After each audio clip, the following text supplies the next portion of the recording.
Hello guys, তো আজকে সারাদিন বাসা থেকে আজকে একদমই বের হয় নাই। তো ভাবতেছি এখন বাসা থেকে একটু বের হব, পার্কে যাব, ঘুরতে যাব এবং সাথে আপনাদেরকেও নিয়ে যাব।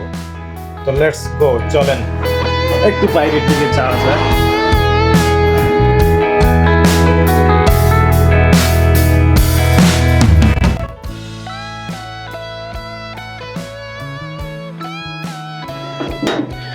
তো অলরেডি আমার গোছানো শেষ। বাহির থেকে রুম থেকে বের হলাম। সর্বপ্রথম রুমটা আগে একটু তালা মেরে নিই।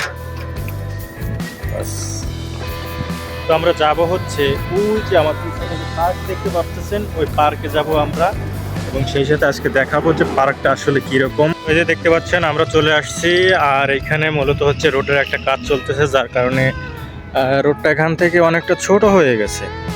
এই যে দেখতে পাচ্ছেন এখানে রোডের কাজ হচ্ছে, সম্ভবত কিছু একটা লাইন টানতেছে, পাইপের মতো দেখা যাচ্ছে। এটা আসলে কিসের পাইপ আমার জানা নেই। তো যাই হোক, আমরা চলে যাচ্ছি। এই যে দেখতে পাচ্ছেন পার্কটা।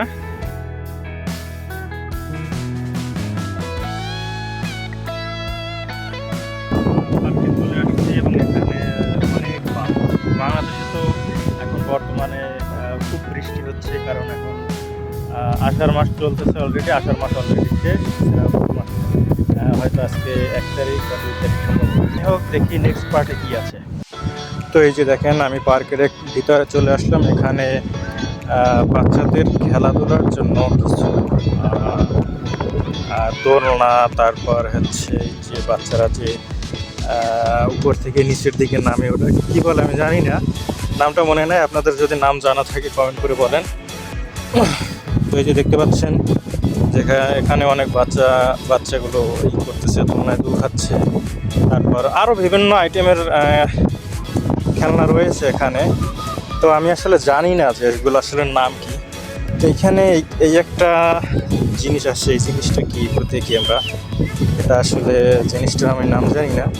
এগুলো বাংলাদেশে মনে হয় না এর আগে দেখছি আমি।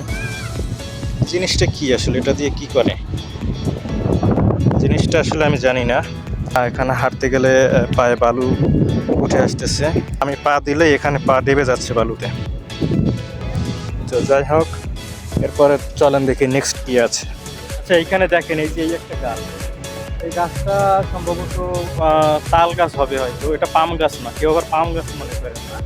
এটা দেখেন এখানে তাল গাছের যে তালের একদম তাল পাতার মতোই তাল গাছ হবে হয়তো সম্ভবত। দেখি নেক্সট কি আছে। আমার পাশে এই যে একটা খাজুর গাছ। তো দেখেন, আপনারা নতুন যারা ব্লগার আছেন, যারা টপিক খুঁজে পান না, দেখেন আপনি বাসা থেকে বের হবেন, টপিক অটোমেটিক আপনার কাছে চলে আসবে। আপনি আপনার লাইফে আপনি যা কিছু করেন না কেন, আপনি যে কোনো কিছু করেন না কেন। হ্যাঁ, ময়া না না মায়া নয়,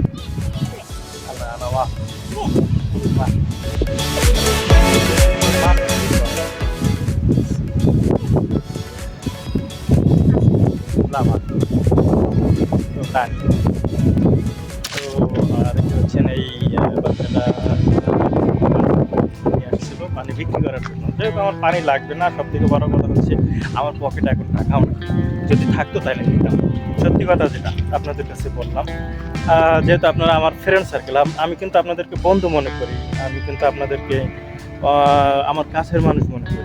তো সেই হিসাবে আমি ফ্রেন্ডলি বললাম, আমার কাছে টাকা নাই, যার কারণে আমি নিতে পারলাম না। ওই যে বাচ্চাটা আসলে ওই যে দেখতে পাচ্ছেন, বাচ্চাটা ওই যে হেঁটে হেঁটে চলে যাচ্ছে। আসলে কষ্ট লাগলেও কিছু করার নাই, অনেকে নিতে পারলাম না। তো যাই হোক, যেটা বলতেছিলাম যে আপনি বাসা থেকে বের হলে আপনি টপিক পেয়ে যাবেন, আপনার টপিক নিয়ে ভাবতে হবে না। তো আর ভিডিওটা বেশি লম্বা করবো না। যাই হোক, তো সে আবার নেক্সট ভিডিওর জন্য সে পর্যন্ত সবাই আমার সাথে থাকবেন, সাপোর্ট করবেন আমাকে। এবং আপনারা যারা নতুন আছেন অবশ্যই আমার চ্যানেলটাকে সাবস্ক্রাইব করে আমার সাথে থাকবেন। সে পর্যন্ত সবাই ভালো থাকবেন, সুস্থ থাকবেন। আল্লাহ হাফেজ, টাটা, বাই বাই।